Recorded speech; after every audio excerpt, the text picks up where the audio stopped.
香港人民廣播電台，逢星期五晚節目《玄學天地》，主持千翼師傅 Vicky 草菇，今晚嘉賓 KK。好啦，大家好，又翻嚟啦。Vicky， 你快啲講下嘢先，大家好掛住你。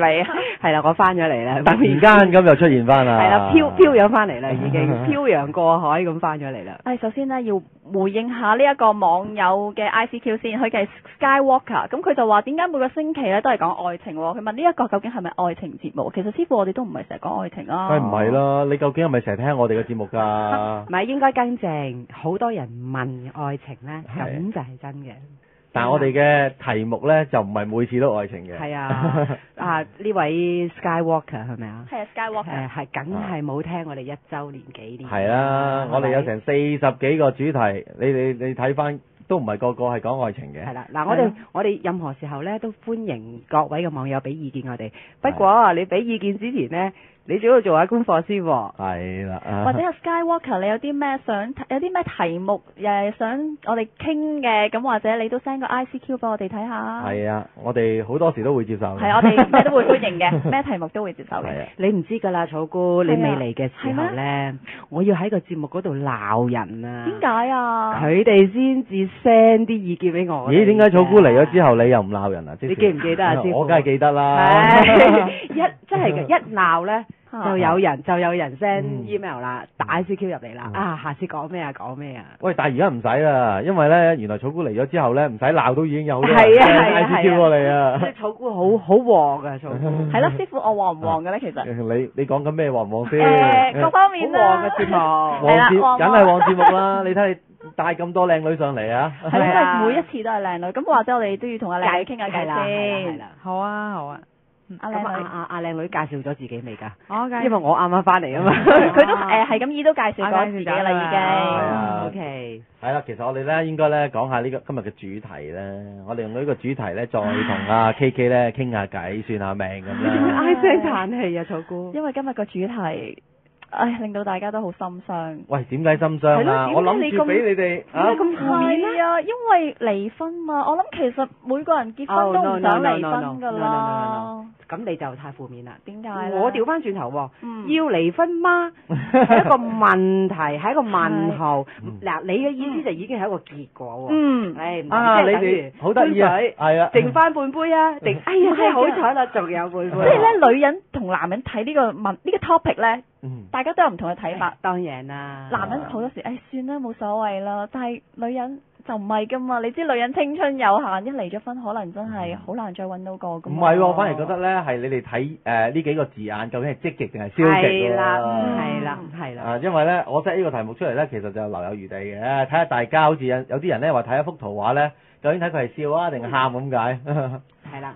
Skywalker 有回應喎，師傅佢想問下點解咧人有分貴賤喎？呢個世界上面咧係咪真係有命中注定呢一樣嘢？有命中注定，不過就唔係話絕對性嘅貴賤。例如我頭先同阿草菇都傾過偈嘅，就係話咩咧？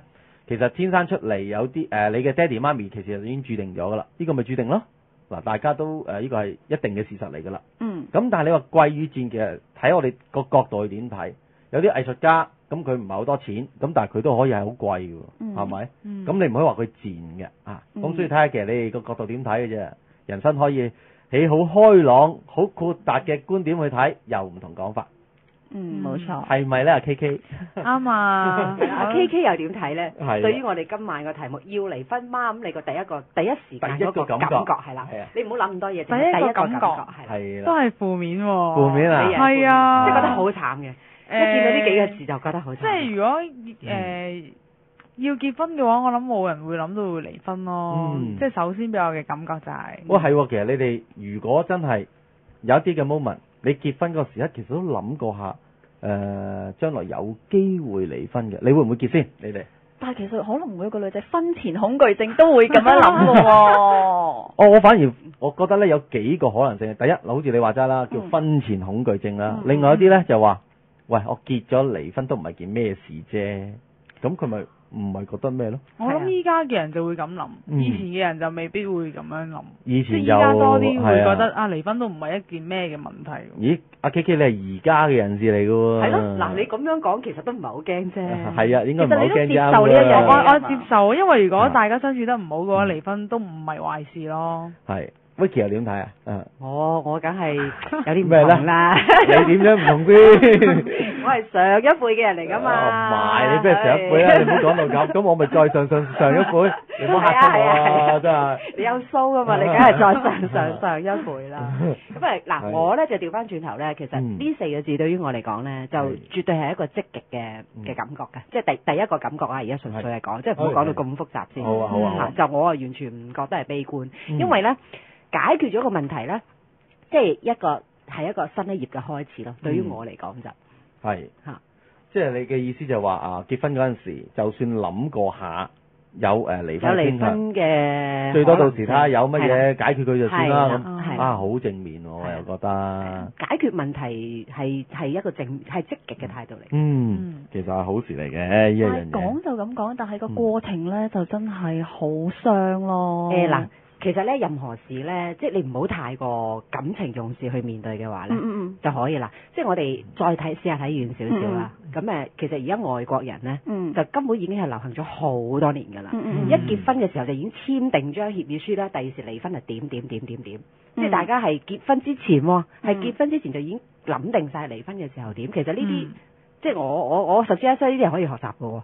唔好咁悲觀去面對咯。但係咁對於婚姻呢樣嘢咪好脆弱咯？如果咁容易就因為我就第二個睇法喎。係啦，因為你已經主觀咗覺得係悲觀啫。唔係啊，我反而覺得點解佢結婚離婚嗰個界限係講啲財產點樣分配啫？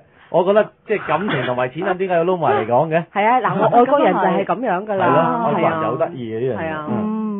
嗱，不如咧，我又從阿 KK 嘅命格去分析一下佢嗰個愛情觀念先。好緊張添。我就係啱啱想講，其實會係幾緊張嘅一個嘅婚姻觀念嘅人士。你點解會用緊張？係咪佢性格上嘅問題咧？咁我真係要聽下啦。性格上係會有嘅，我覺得，因為佢會覺得佢想掌握嘅嘢咧係穩陣啲嘅，就唔會係一啲咧譬如好似頭先所講。以為或者係諗住有機會離婚呢，佢都會行嗰步。其實我覺得佢未必一定會咁。即係會觀察耐啲嘅。係，佢會觀察耐啲。即係 take action 嘅。我係㗎。即係唔會話咁冒險性，好似太過時代嘅女士咁樣就話唔理啦，到時嚟就嚟啦，咁最多再結過啊，諸如此類。我覺得佢唔會做到咁樣。而且我覺得佢對於愛情嘅觀念呢，係應該呢執着啲嘅。緊張啲，執着啲，有個盼望嘅，就唔係兒戲嘅。因為由細到大都會覺得結婚好似即係好，你冇憧憬嘅先對於結婚，係啦，即係好神聖嘅，係一個 commitment 嚟嘅。係啊。咦係喎，你講到 commitment，其實你哋覺得結婚好似阿 Vicky 所講係一個 commitment 啦，定係一個只不過大家啱啱覺得需要一齊居住咁嘅諗法先嚇？我就會覺得係 commitment 咯。Vicky 你覺得咧？我唔係嘅。原來佢講嘅嘢佢唔係喎。等你講下先，點解唔係先啊？你又真係特別啦。